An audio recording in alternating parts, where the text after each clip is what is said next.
Yeah, I used to think that love was a battlefield.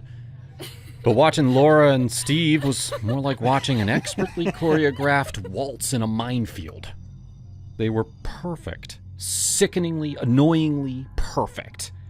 The kind of couple that made you want to check your own reflection for cracks. We were all classmates at NYU, supposedly suffering through the same grind, but Laura and Steve seemed to glide above it all.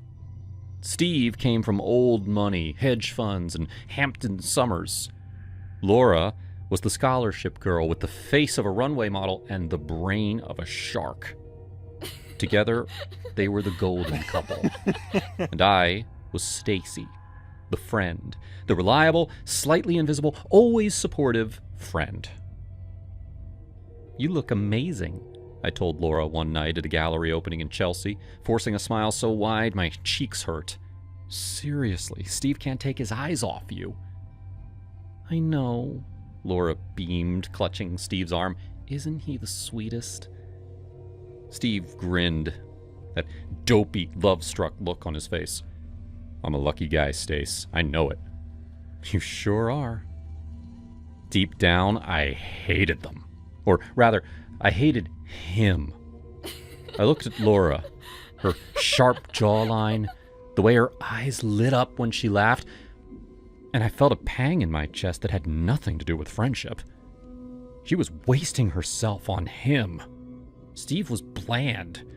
He was vanilla ice cream in the world of gelato. He didn't see her, not the way I did. I knew how ambitious she was. I knew how meticulously she curated her Instagram to hide her Queen's accent. I knew she deserved better than a trust fund baby with a receding hairline. But on the surface, I played the part. I was the supportive bestie. I commented goals on their photos. I listened to Laura complain about Steve's mother. I waited. The jealousy was a slow-acting poison. I needed to break them up. Not just for me, but for her. She needed to be free of him to see what was right in front of her. The opportunity came during the spring break of our junior year. We were all at a house party in Brooklyn. It was crowded, loud, and sweaty. Steve was trying too hard to be one of the boys, doing shots of tequila with guys he barely knew. I saw my opening. "Hey." I slid up next to him, handing him another shot. "Laura's looking for you. But, you should probably loosen up first. She hates it when you're too stiff." Steve, already glazed over, took the shot without question. You think?" "Totally. Here, have another." Didn't take much. Within an hour, he was stumbling. I guided him toward a back room where a few girls from the theater department were chilling. I pushed him onto a couch next to a girl named Chloe, who was already half passed out. "Steve, look at the camera!" I shouted over the bass. The pictures were great. Steve looked wasted, his arm around another girl, her head on his shoulder. It screamed cheating scumbag. I sent it to Laura anonymously 10 minutes later. "Thought you should see how Steve behaves when you're not in the room." I waited for the explosion. I waited for the tears, the phone call, the breakup. It never came. The next day, Laura posted a picture of a giant bouquet of roses. Caption, "He knows how to say sorry for partying too hard. #love him."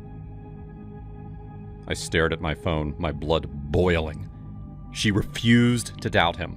She was blinded by the money, or the status, or maybe she actually loved the idiot. It pissed me off. It made me realize that a simple misunderstanding wouldn't be enough. I needed something nuclear.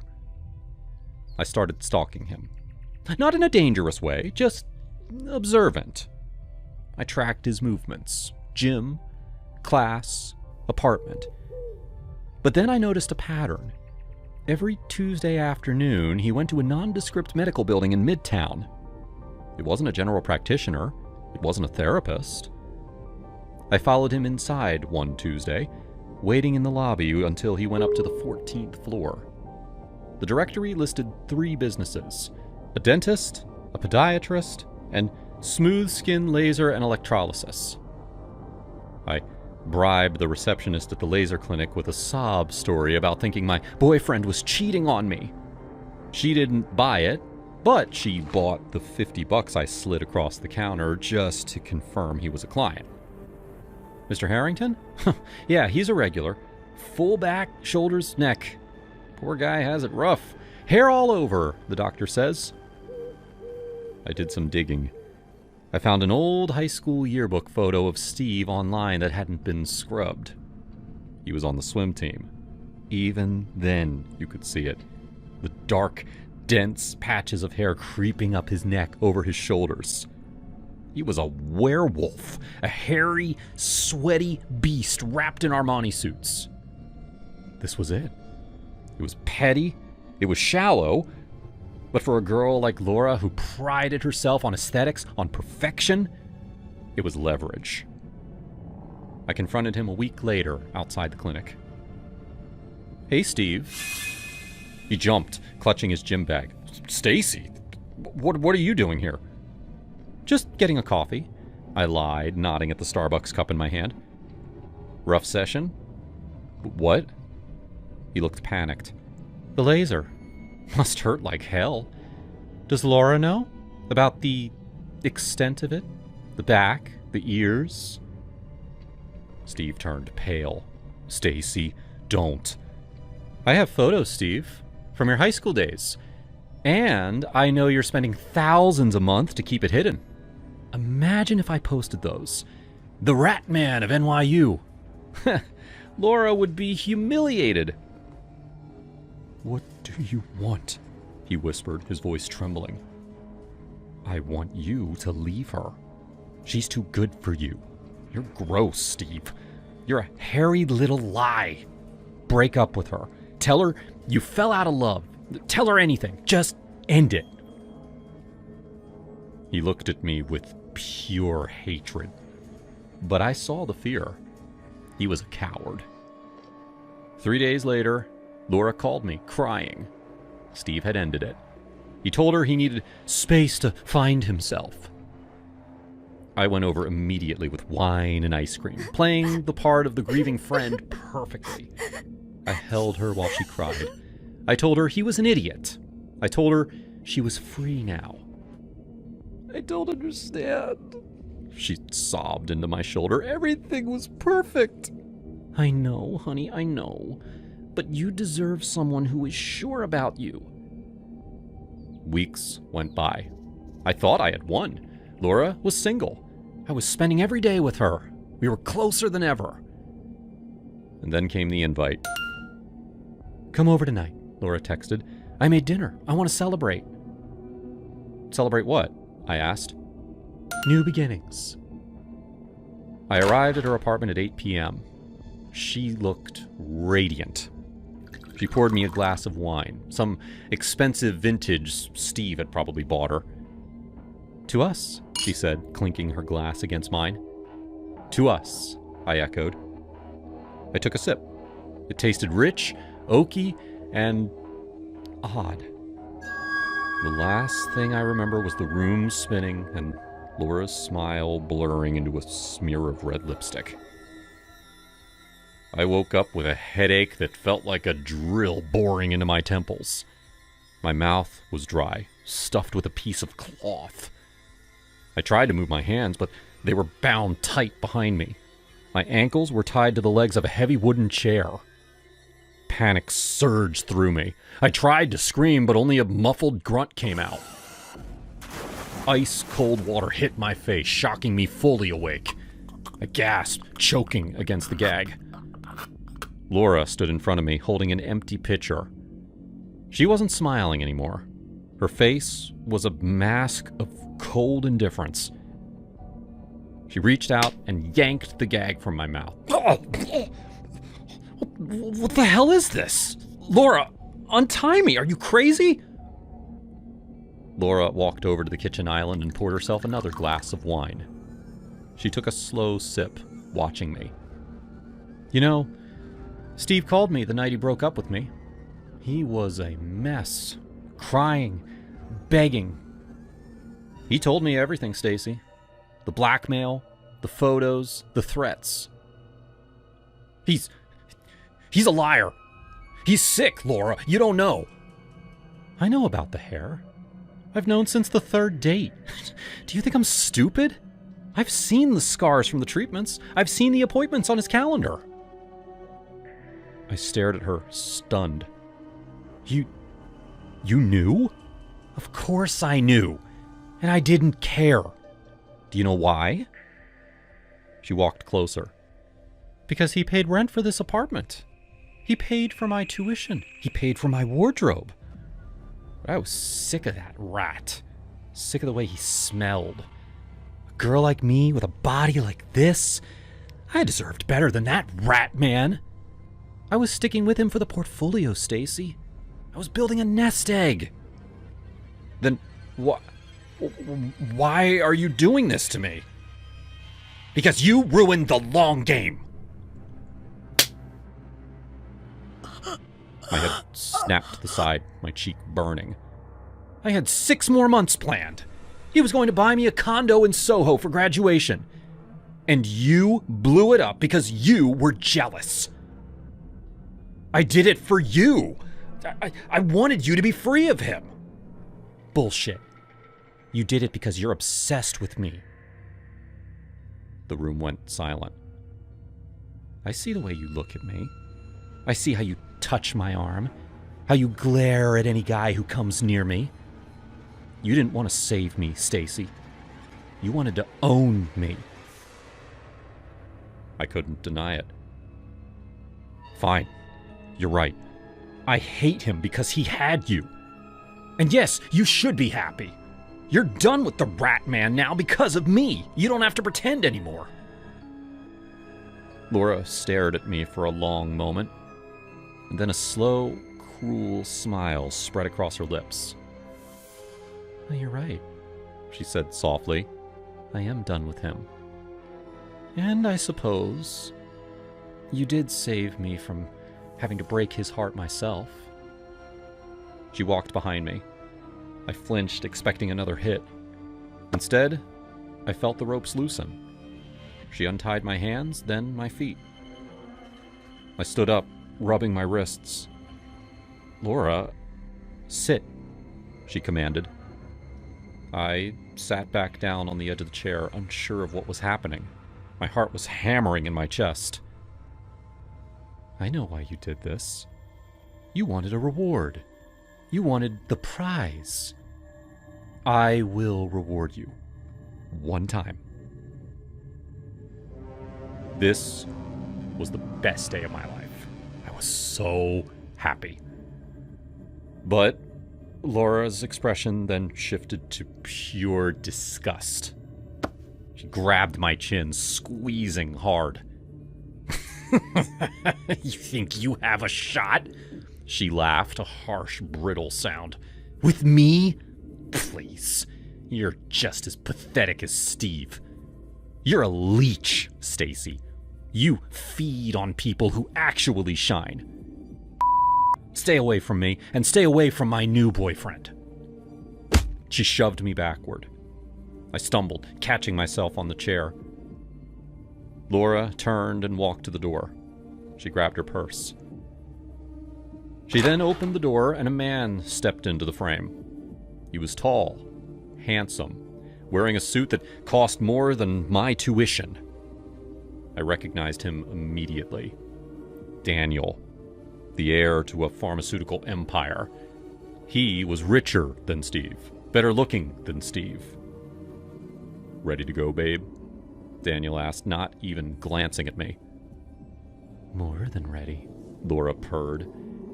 She looped her arm through his, casting one last look back at me. Bye, Stacy, she said. The door clicked shut.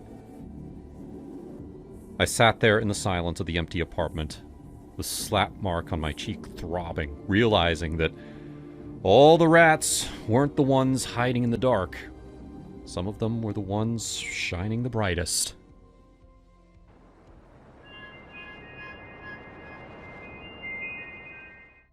I never imagined my life would become this chaotic mess, but looking back, it all makes sense.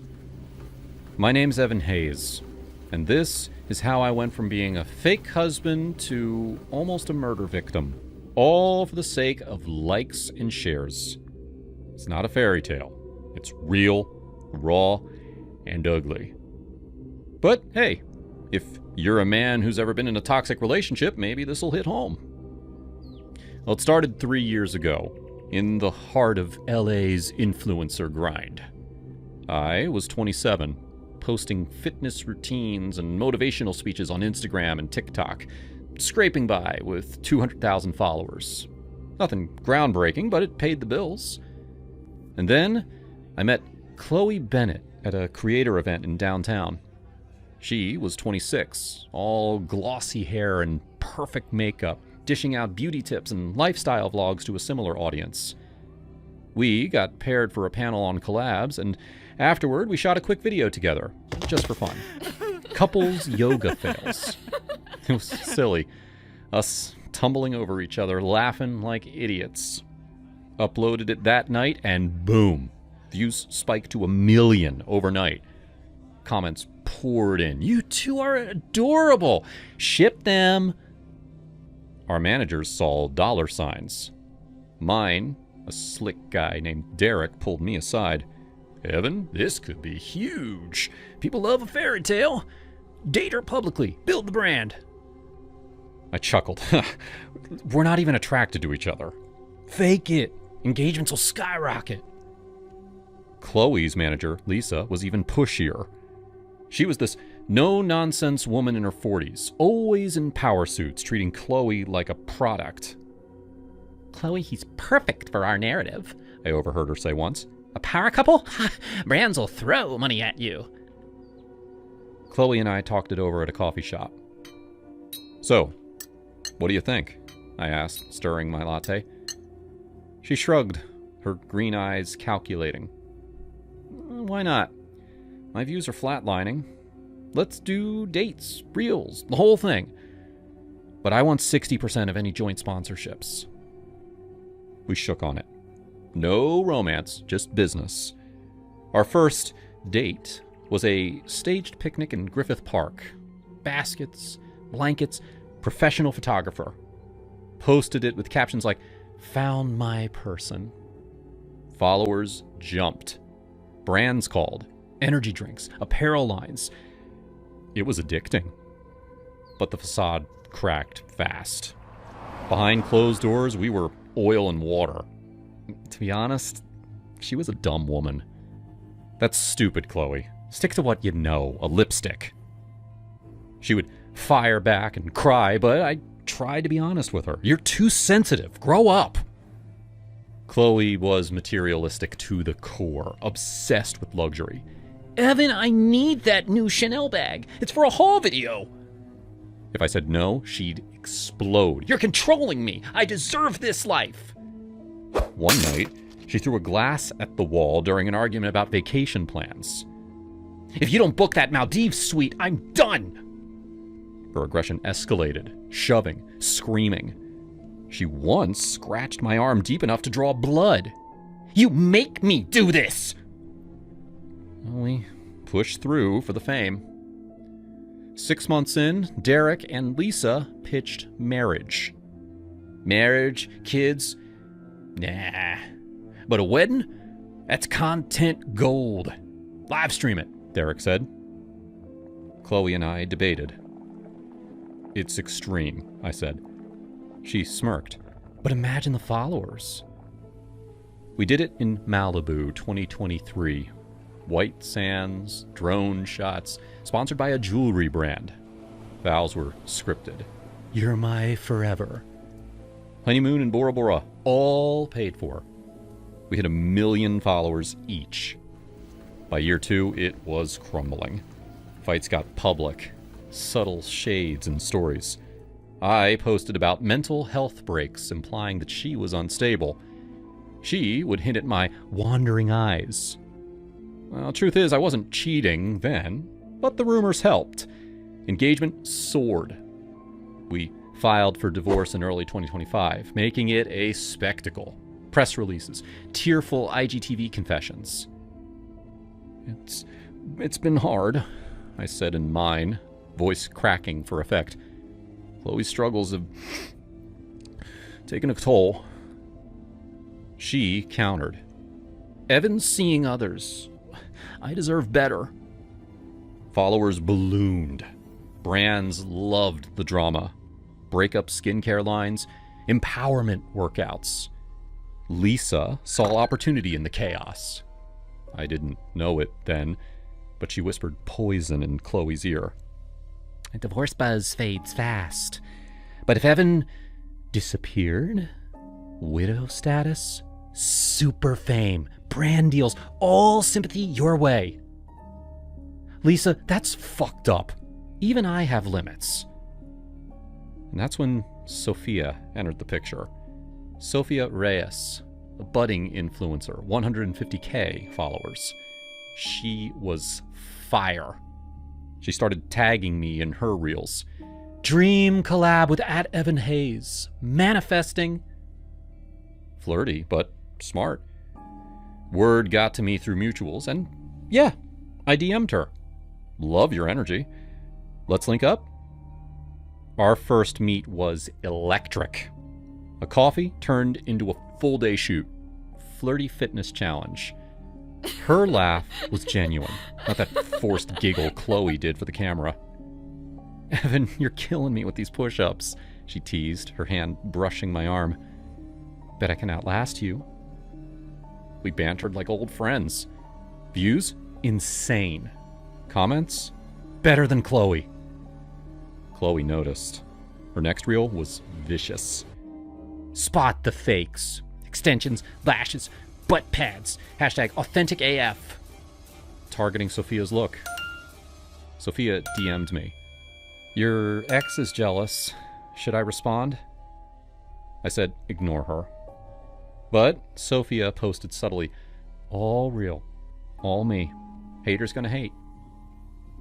Chloe's jealousy boiled. More reels.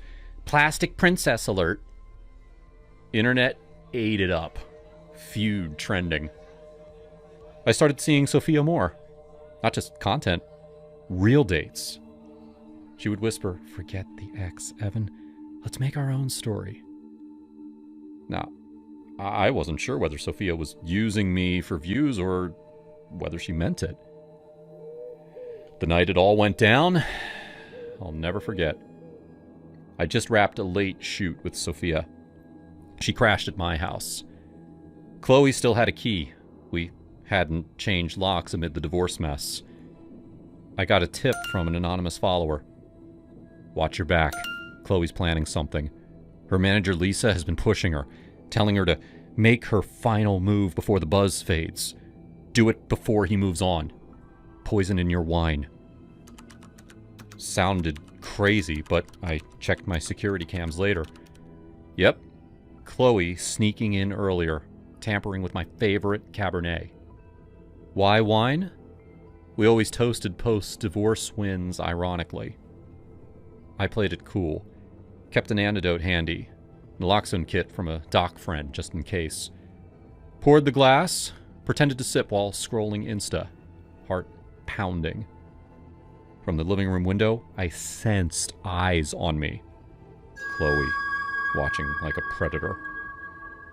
I bolted outside. Sophia stood there, heaving, a gardening shovel in hand. Chloe crumpled on the ground. What the... Sophia? She dropped the tool, eyes wild. She was lurking, Evan. I saw her through the window, grinning like a psycho. She poisoned you. I heard her muttering about it earlier today, tailing us. Ah. Chloe groaned, stirring. Nothing about me is fake, you Not even my butt. She kicked the jeans aside, standing there defiant, moonlight hitting her skin. I froze. Mix of shock and Damn, attraction. We're done with her games. Come here, my girl. We left Chloe there, dialing 911 as we shut the door. Sirens wailed soon after.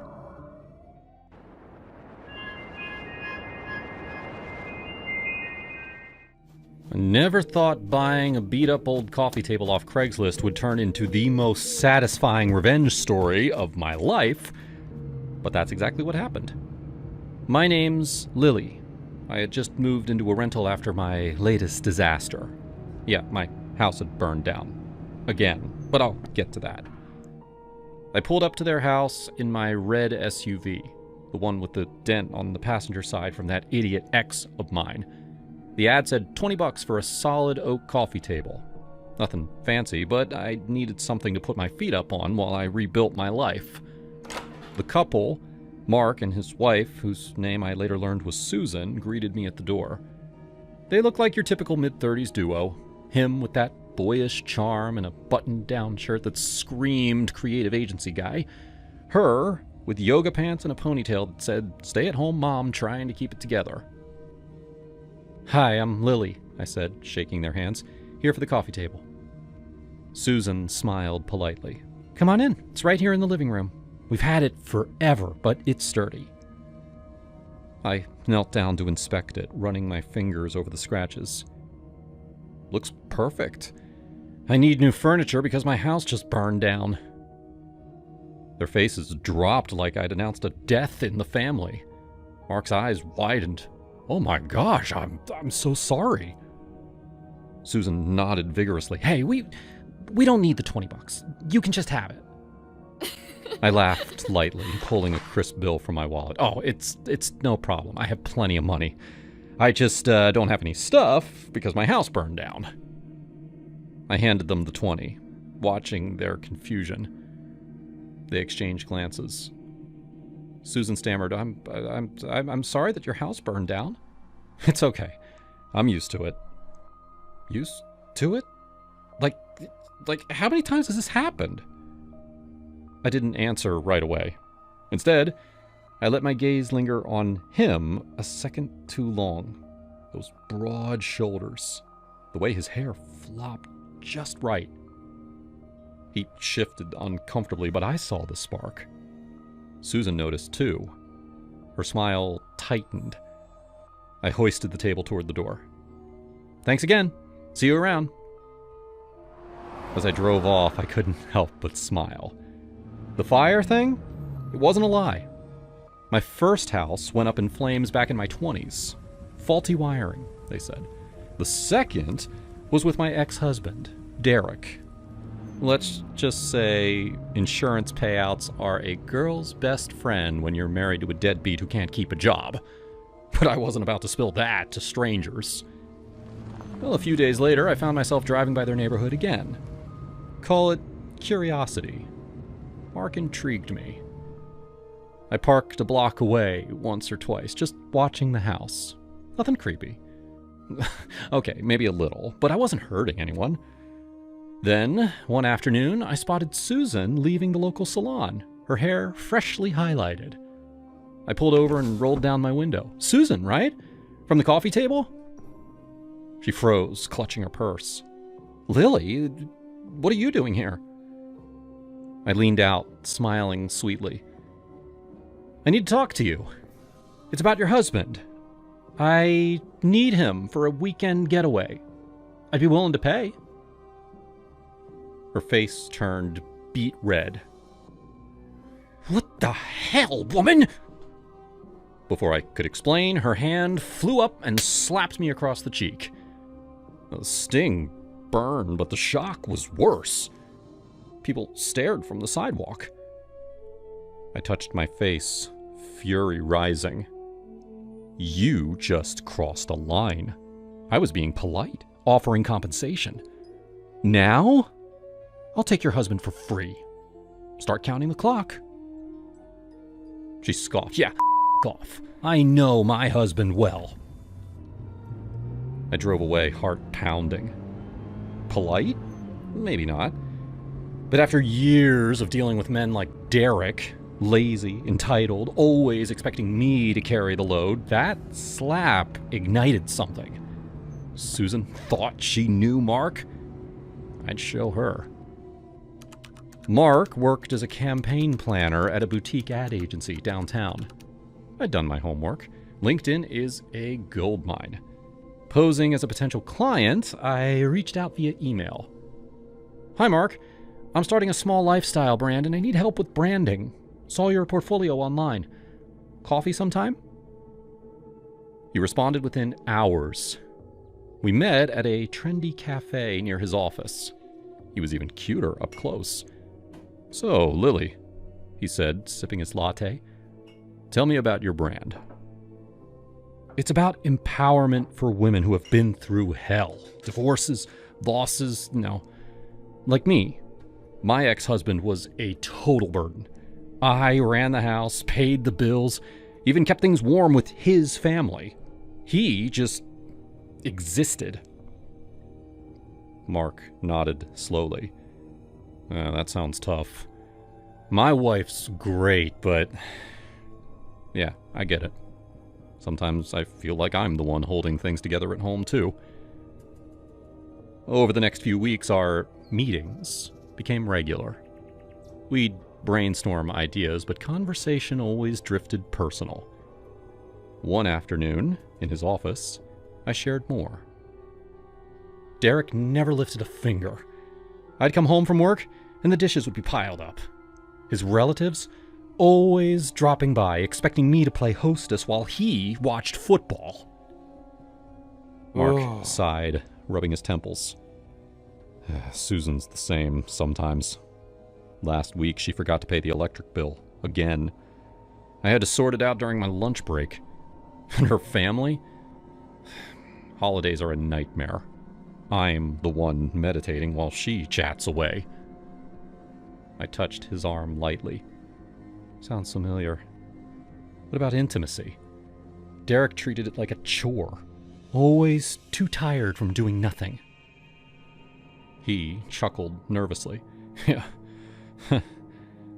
Susan's been distant lately. Work stress, she says. But I feel like I'm begging sometimes. Our connection deepened. He opened up about feeling undervalued. How Susan nagged about chores he already did, like fixing the leaky faucet or planning date night she never appreciated. She once yelled at me for not reading her mind about groceries. I mean, I work 50 hours a week. I mirrored his frustrations. Exactly. With Derek, I'd handle everything. Finances, social calendar, and he'd complain that I was controlling. But without me, he'd have been homeless. By our fourth meeting, the air crackled. We were at a bar after hours, discussing visuals. His hand brushed mine. Lily, you're easy to talk to, he murmured.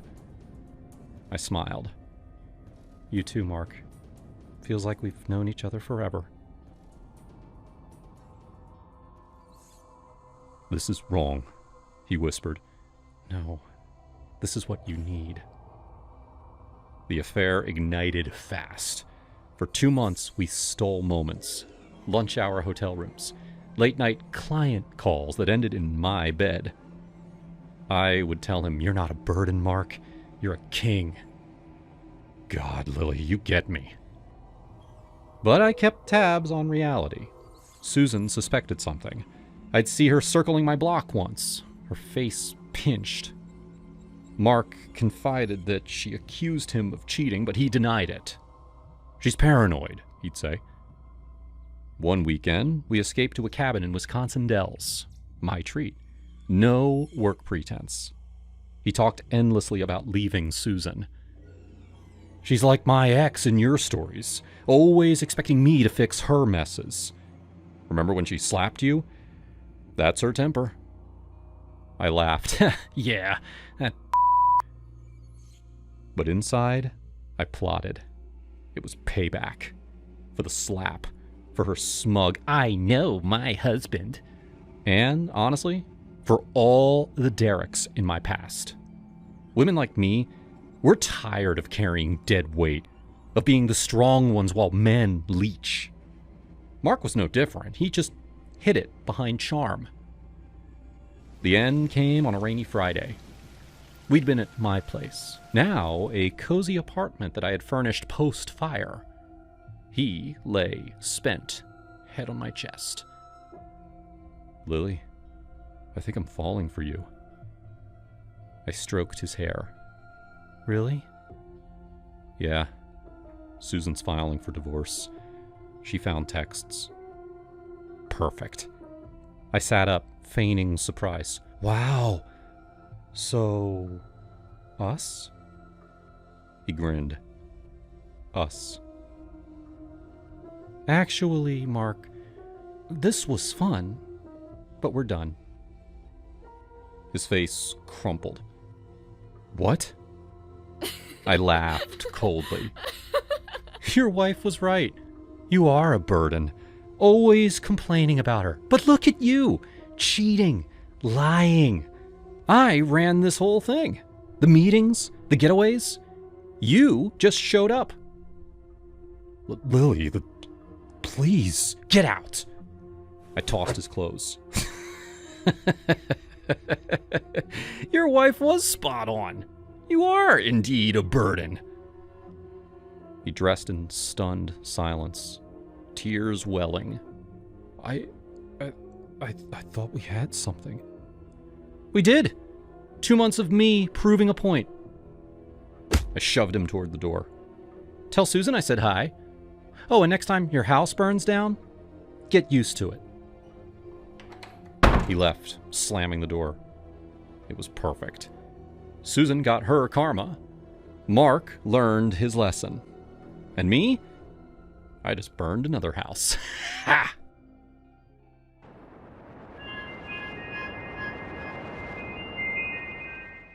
My name is David. I live on the 22nd floor, high enough that the city feels quiet, like it's learned to behave. I matched with a woman on a dating app one Tuesday night. Her profile said she liked movies that lingered. We started talking about Avatar. She had just seen the latest, Fire and Ash, and told me about Neytiri's rage, grief turning into something sharp enough to burn everything around it. I remember smiling at my phone longer than I meant to. The next morning I didn't text her back. I told myself I was busy. I always say that. That weekend, I stepped onto my balcony and found ash on the floor. A thin, gray layer, like it had drifted in from somewhere far away. There was no fire nearby, no smoke, just ash. I swept it away. A few nights later, there was more. Each morning it returned, thicker, heavier. I stood there thinking about that conversation, about how grief doesn't stay quiet forever, how it looks for somewhere to land. The memory came back without warning. The urn, my hands shaking, the wind between buildings. I had scattered my wife's ashes a few months ago, told myself it was temporary, told myself I'd remember. I hadn't. My mind erased it to keep me functioning, to keep me alive. The ash wasn't new. I was just finally seeing it. I went to watch Avatar Fire and Ash alone. In the dark, watching a world burn and change forever, something loosened inside me. Fire doesn't only destroy. Ash is what remains when the pain has passed through you. When I got home, I opened the app and typed, "Hey, I still owe you that drink," I wrote. This time, I didn't stop myself.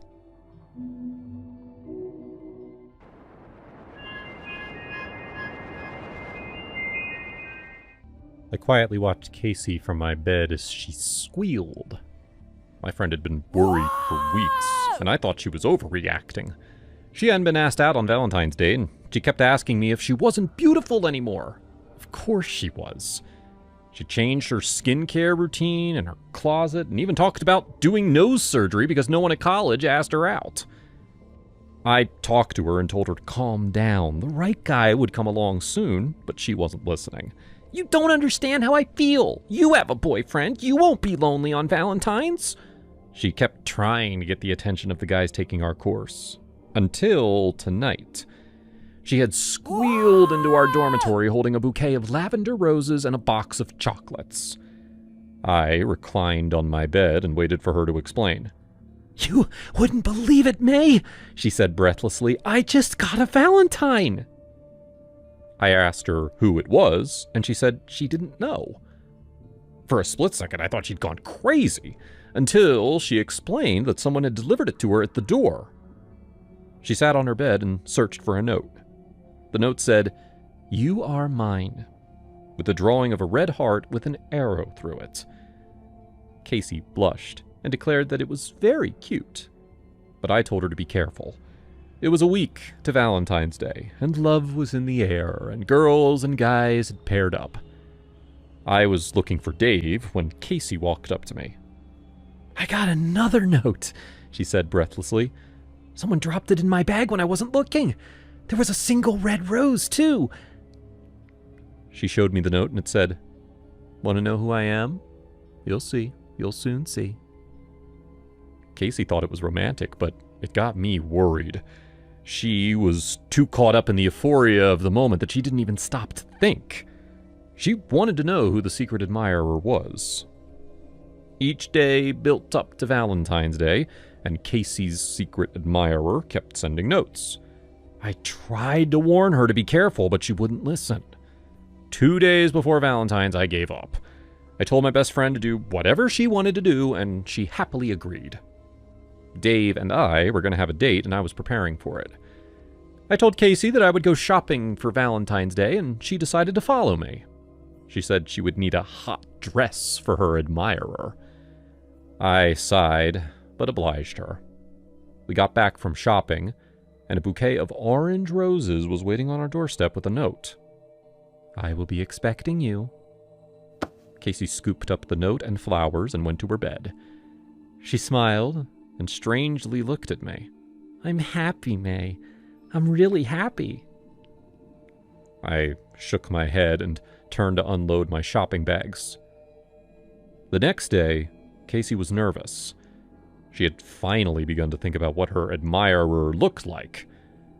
I told her to ignore the person and move on with her life, but she glared at me like I was the devil. My date was at night, and as I prepared, Casey prepared with me. It was 4 o'clock, and there was a knock on the door. Casey ran to the door before I could ask, and she returned with a huge grin on her face. "He sent an address!" And indeed, he did send an address with a dark crimson rose. I'd been feeling uneasy about the transition of rose colors, but I tried my best to look happy for my friend. She told me that it was a private restaurant on a private beach that was close to the college. She flaunted the address in my face because it was obviously in a fancy area. I got a call from Dave as Casey prepared to meet her admirer. He told me that he would be 30 minutes late. I hurriedly told him about Casey, her admirer, and the flowers. Dave read a lot, and he knew the meaning of flowers. Lavender meant love at first sight, red meant love, and orange rose meant desire and enthusiasm. The final rose the admirer sent meant death or mourning, and I was instantly scared. Dave told me to send the address of the place to him. He apologized for ruining my Valentine's Day because of Casey. He was going to check out the address. When he dropped the call, I felt uneasy. Dave was farther from the address than me, so I rushed down the stairs and took my scooter from the parking lot. I tried to call Casey over and over again, but her number wasn't available. I drove over to the address, and it took roughly 20 minutes. It was a beach area, and a mansion, walled and gated, stood gallantly in front of me. CCTV cameras lined the wired walls, and a doorbell was within my reach. I rang the bell, and the gate opened automatically. I quickly sent a text to Dave about my location, and then I pocketed my phone. I walked up 3 steps to the door, which was open as well. I was beginning to get scared. The whole setup felt ominous, but I needed to ensure the safety of my friend. I walked into the house and looked around. "Welcome. A voice startled me. What do you want? I turned around towards the stairs and saw a middle-aged man in a tuxedo climbing down. Casey's secret admirer? I stuttered and told him that I was looking for Casey. He told me that I shouldn't have. Casey was in safe hands. I demanded to see her, and he led me to the dining room where I found Casey, smiling and eating. She waved at me and continued eating. She wasn't even surprised to see me. I sat down with a frown on my face and asked Casey why her phone wasn't available. She only giggled in response. I was annoyed. I rose from my seat and apologized to the man for intruding, but he insisted that I stay for a few minutes for a quick drink to help me cool off. He served the tropical juice himself. It was cool. I let it glide down my throat, and that was it. I woke up in a dark room. My wrists were bound, and I was gagged. The lights came on, and I hurriedly closed my eyes. I could hear the man's footsteps as he turned on the lights. I opened my eyes a bit and saw my friend on a table. A glass of wine and a bouquet of crimson roses lay on the table next to her. The man began to hum in an eerie manner that sent chills up my spine.